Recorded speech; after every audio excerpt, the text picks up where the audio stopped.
Alhamdulillah kami sampai di Pantai Pengasan.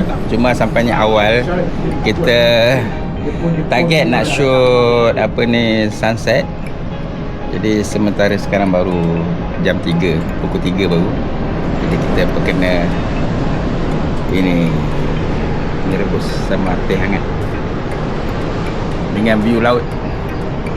View laut nampak bukit Pengasan. Ni Pantai Pengasan, sebelah sana tu Pantai Seliaan. Mungkin saya salah sebut kot.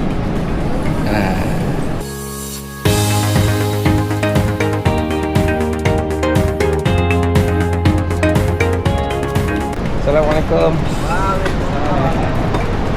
Monggo. Ini video. Ya. Kan sini mana masih situ. Situ. Sini tak nama situ. Oh, burung cito. Oh, dekat saja.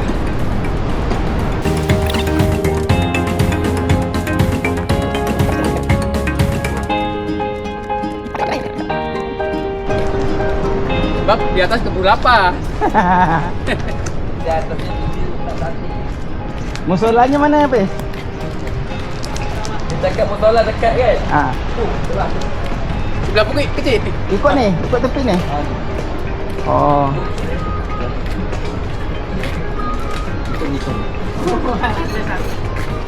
Oh, cantik view sini. Satu lagi. Ya. Pengasan. Ya, Man? Penting. Ya. Tak par jadi dia ada atas tadi. Ya. Katakan pasir dia tadi. Oi, pasirnya hitam. Tak, batu. Oh, iya itu.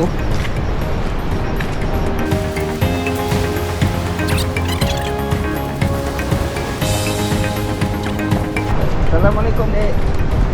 Halo, Dik.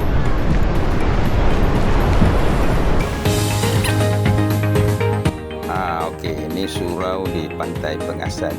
Sebelah surau tu ada sawah padi, tengok depan tu di sana dia Pengasan dan pantainya di bawah lah. Ini dia Pantai Pengasan.